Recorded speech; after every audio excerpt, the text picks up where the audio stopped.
So it's been about a year since I decided to stop going to meetings, and I think it's time to go back. Man-made God, that's why I left. Not kicked out, this fellow dipped. And I'm not returning to the witnesses. Nope, it's a cult. Yeah, I think it's time to go back. Back to doing whatever I want. Bye! No, I'm kidding. That's not the end of the video. Frankly, I could never go back to Jehovah's Witnesses. And there's several reasons why. Probably 4. I have an outline in front of me. Imagine that. Because I have ADHD and tend to ramble and get on tangents.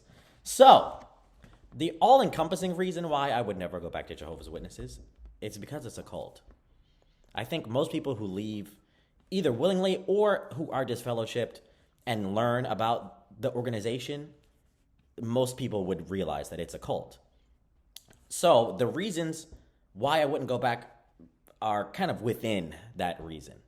So first of all, the control, that's something I could never return to. The amount of control that a bunch of older, frankly, white men have, a bunch of Americans in New York, is not even natural. No human being should have the amount of power and control that they have over people's lives.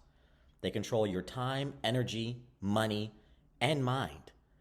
And between your mind and your time, I don't know which one of those is more important or the biggest, but time you can't get back. Your mind, you can take back control over. But there are so many people who have been waiting for the end to come, who may not have had families or a good career and now are older with no hope of retiring or having a good pension, and they still think the end is coming. Meanwhile, so many before them have died doing the exact same thing. And they've given a lot of their money to this organization.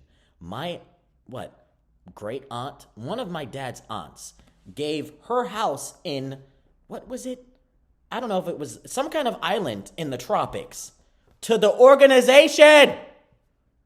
I could have had a house in the tropics to go to that was in the family. In the family. Oh, black people just, we got to get out of this indoctrination. It's got to go. See, tangents. I could have had a house in the tropics, and she gave it to the organization as if they needed it when they have copious amounts of real estate. Control. It's insane. And when I left, I saw how they controlled people's minds, because the people who actually did reach out to me to see if they could help me not leave, they all sounded the same. They said the exact same things. And it was a little scary and helped me to realize that I did leave a cult, because I could see through what they were saying and use logic to simply, have a rebuttal against whatever they said, even scripture-wise. Now, that control is the opposite of freedom. I have genuine, true freedom now that I could never give up. That's something that you can't just let go. I feel like that is one of the innate qualities of being a human being is being free, especially as an adult. Now I can wear what I want, say what I want, associate with who I want to associate with. I don't even like using that word. Hang out with who I want to hang out with. Celebrate what I want to celebrate. I can curse if I want to. Words are just words. There's so many things that I have the freedom to do. I have all of the time in the world. I can play what sports I want to play. I can join a team, which I did. I play rugby now. I can make music and put it out without having to worry about, why don't you sing for Jehovah? Why don't you take your talents to Bethel? No. Why don't I take my talents to Spotify, where I can get paid for it? Take my talents to TikTok, where I was paid for it. What are we talking about? The amount of freedom that I have to do whatever I want, make whatever choices I want to make. I can move without having to think about, what congregation are you going to go to? I'm not. I'm just moving. If I want to move to a place that's scenic and beautiful, just cause, I'm going to do it without worrying about, what about this congregation and it's struggling? I don't have to think about that. Or what if you don't know the language here, blah, blah, blah, and you can't help the congregation to preach? I don't have to worry about that. Freedom. Let's see, what else am I free to do? Watch whatever movies I want to watch. I watched all of Harry Potter. All of it.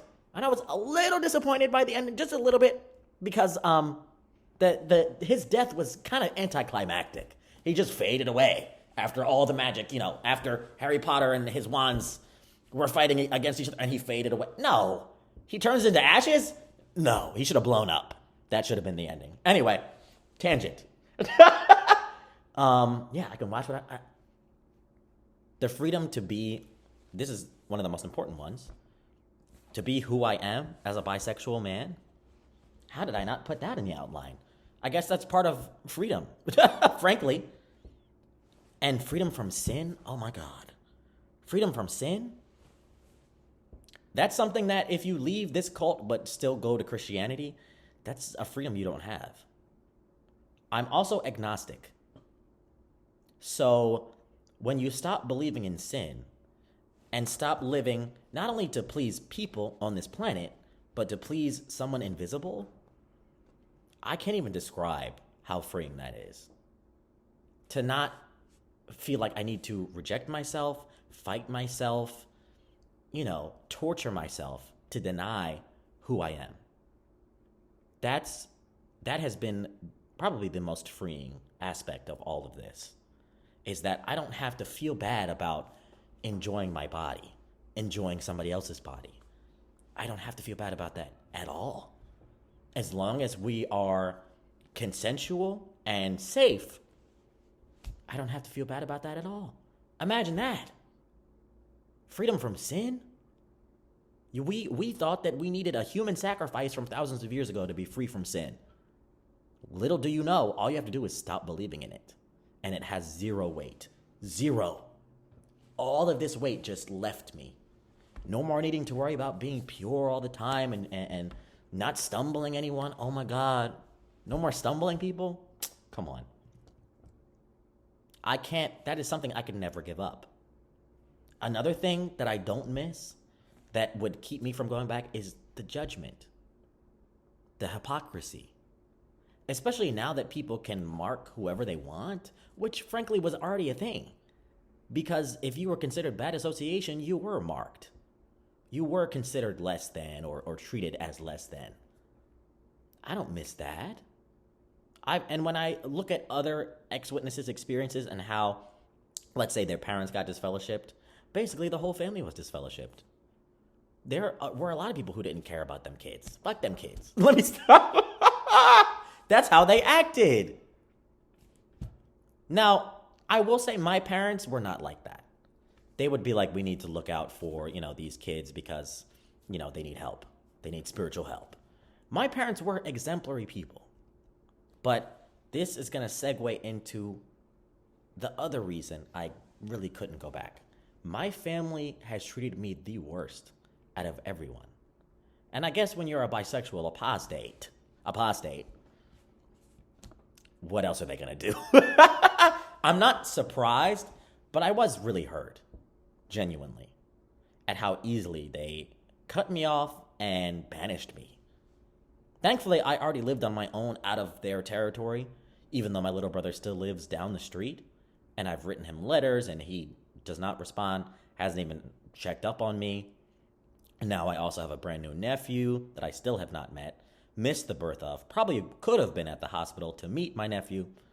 Still haven't met him. He's a month old, almost 2 months old. I don't even know what his middle name is. I know what his name is thanks to my grandparents, but I don't know what his middle name is. I mean, wow. So it would be so difficult. I don't know how people do it. Well, I guess people who are POMI, physically out, mentally in, I had a friend who was out for 7 years as the gay man that he is. And he went back because he didn't want to be destroyed in Armageddon. That's kind of a sucky reason to go back. So God doesn't kill you. Ugh. Couldn't be me. I'm agnostic and I love it because I don't believe in that crazy God. But if I went back to have to basically grovel, come back as someone who is damaged and viewed as less than, or viewed as this prodigal son who was destroyed by the world. And no, that would be so demeaning and would rock my self-esteem. No, I could not do that. And I am not some prodigal son because I'm not returning and because this world is not damaging me. I have plans right now. I'm supposed to be at my friend's house, my gay friend's house. A man and his husband. They're two men. I'm supposed to be at their house right now playing games. Game night before we go out to the club. I was just with these same friends last weekend because we have fun. Just a little update after editing the video. I had a great time. We played Uno, Show No Mercy, which is exactly how it sounds, worse than regular Uno. You can get out a lot quicker. It's very cutthroat, and you can draw up to 10 cards. Or more. I think you can draw more if somebody puts another draw 10. So that's how I got out. I had to draw 30, and you're only allowed 25 cards, or you're out. So I wasn't influenced to do bad. We didn't do crazy things. Imagine that. Also, this would be fun. Take a shot every time I say imagine that or tangent. Or freedom. That's a lot of shots. Anyway, back to your scheduled programming. Like I was saying, we like each other. I actually get invited to things. Unlike before when I was in the organization and people would get married and forget that they have single friends. Hello, these people are married and are inviting me, a single man, and a bunch of other single men, to their house for games. Imagine that. We were taught to believe that this world is such a bad place and they'll chew you up and spit you out and there are no good, genuine people out there, which makes no sense. We had classmates who we grew up around and we loved them genuinely. You know you loved some of your classmates. They were genuinely your friends. And they were your friends because they were good people. Hello? Because you had things in common. So how could there be no good, genuine people out there if they're not Jehovah's Witnesses? They don't have Jehovah's standard of good, which is not a standard at all, considering he was decimating children. Anyway, I could never go back to that cult. It's seeing the amount of control and the way that people and their minds are controlled. It's scary. That's not something I could willfully go back to. And once you know the truth about something, you can't unknow it. Once you learn something that's earth-shattering, that shakes the foundation out from under you, you cannot unlearn that. So I can't go back and pretend that I don't know all the garbage that the governing body has done in the past and probably in current day. I cannot go back and let anybody make decisions for me when it comes to what I believe, what I wear, who I associate with. There goes that word associate again. What I say, what I'm doing with my time, how long my hair is, what I have in my ears. No. And I feel bad for those who are POMI. You need to do research on your own time and at your own pace, but you need to look into that organization.